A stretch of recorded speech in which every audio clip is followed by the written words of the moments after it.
Assalamualaikum warahmatullahi wabarakatuh. Nama saya Rudi Rusmadi. Yang ingin saya tanyakan ini sebenarnya perbedaan ikhtilaf ini nampak jelas gitu. Waktu itu penentuan masalah Idul Adha antara Timur Tengah, negara-negara Arab termasuk Mesir mungkin, itu Idul Adhanya hari Sabtu, sedangkan negara-negara ASEAN termasuk Indonesia itu penentuan untuk Idul Adhanya hari Ahad. Nah, bagaimana ikhtilaf ini, Ustaz? Nah, ini kan juga perbedaan gitu, sangat mencolok sekali. Nah, bagaimana dengan orang awam? Apakah kita mengikuti pemerintah atau kan sudah diputuskan itu? Nah, kemudian di Indonesia ada juga organisasi yang sama dengan Arab Saudi, itu Muhammadiyah gitu. Mereka hari Idul Adhanya hari Sabtu gitu. Dan itu perbedaan tuh dimulai dari penentuan tanggal 1 Zulhijjah gitu. Itu saja sudah beda. Nah, waktu itu pemerintah membuat keputusan di atas 2 derajat gitu, bukan yang dulunya itu cuma 2, sekarang kok jadi 3 atau mungkin 4 gitu. Nah, ini gimana ini Ustaz perbedaan ini? Ini sangat mencolok gitu. Ini masyarakat di kami ini kan awam gitu, penentuan ikhtilaf pada ulama-ulama ini sangat.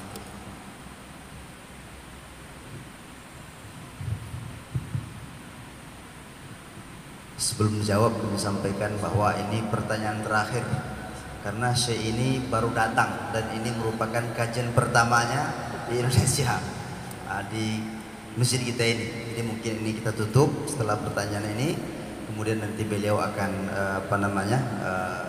makan malam dulu, setelah itu baru kembali ke Pekanbaru.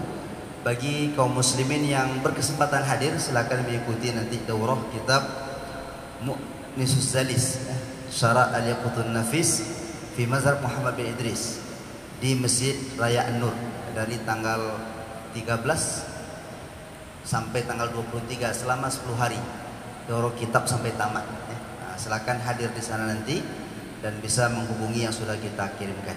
Demikian, terima kasih.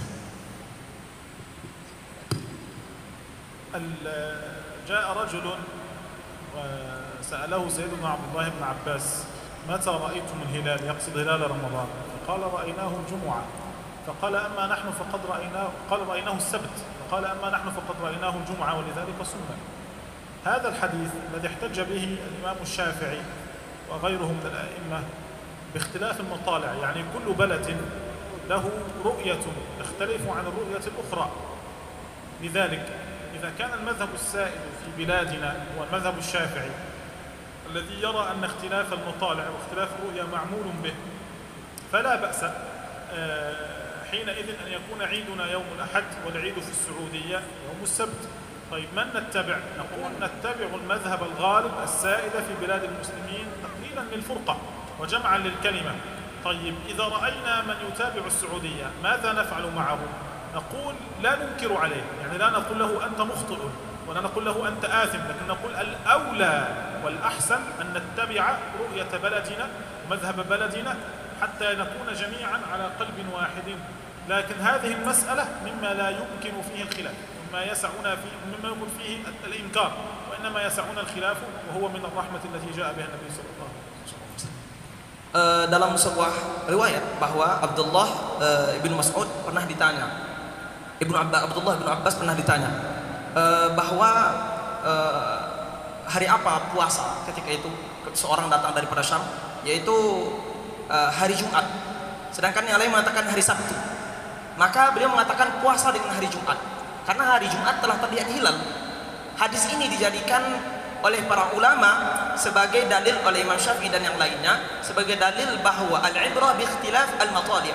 Yang menjadi patokan adalah berbedanya matali', berbedanya tempat terbit matahari, sehingga berbeda juga tanpa hilal.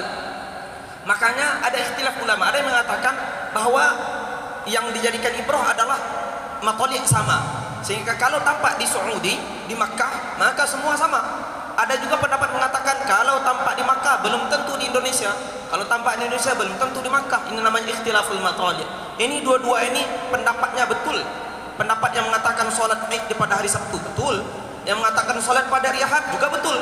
Maka ini ikhtilaf yang tidak dipermasalahkan. Sebetulnya tidak ada perlu diperbesar permasalahan ini, karena ini permasalahan yang pasti terjadi. Boleh kita mengikuti dua-duanya, boleh. Tapi yang lebih afdol dan lebih utama ikuti pendapat yang lebih banyak diikuti oleh mayoritas negara tersebut atau penduduk tersebut, supaya supaya kita mengurangi perbedaan, ya kan? Karena dua-duanya betul, tidak masalah apakah ikuti ini dan ikuti yang ini, dua-duanya betul dan tidak termasuk ikhtilaf yang dicela oleh para sahabat dan oleh Rasulullah SAW. نريد أن ننبه على مسألتين. المسألة الأولى أن الدين دين محمد صلى الله عليه وسلم وليس دين العرب، يعني ليس كل ما جاء من بلاد العرب يكون صحيحا مقبولا، وإنما كل ما جاء به رسول الله هو الصحيح المقبول. طيب هل نأخذ بقول رسول الله هكذا؟ لا، نأخذه بفهوم العلماء رضي الله عنهم، وهم الأئمة الأربعة وأتباعهم رضي الله عنهم. هذه المسألة الأولى. فلا يقال اتباع أهل مكة أفضل أو اتباع أهل المدينة أفضل، وإنما نقول اتباع الأئمة الأربعة الذين أخذوا عن رسول الله أفضل، لأن الدين ليس دين العرب، وإنما هو دين المسلمين الذي اختاره الله عز وجل له. هذه المسألة الأولى. Saya ingin terakhir sebelum menutup, ada dua permasalahan yang ingin saya ingatkan kepada kita bersama.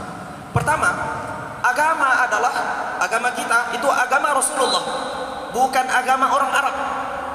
Jadi yang diikuti adalah Rasulullah, bukan orang Arab.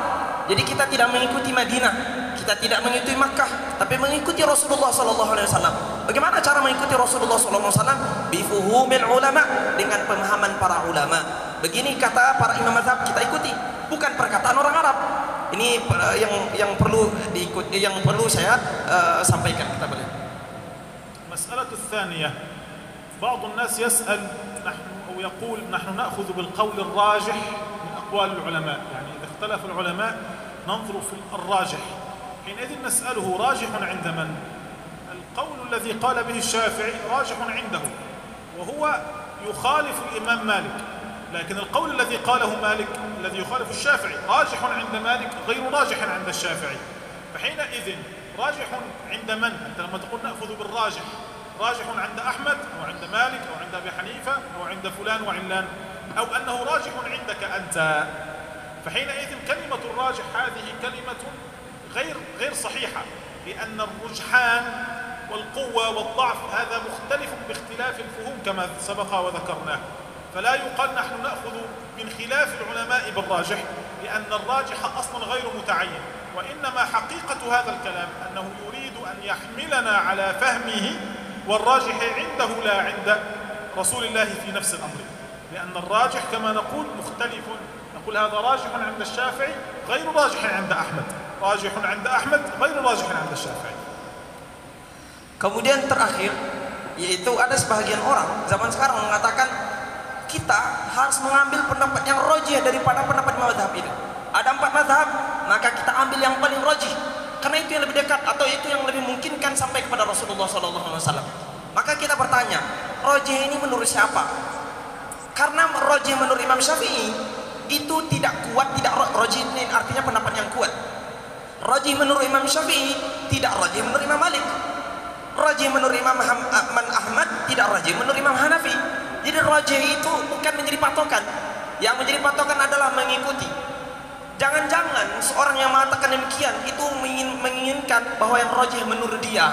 Jadi sebetulnya dia mengajak mari mengikuti pendapat yang rajih menurut saya.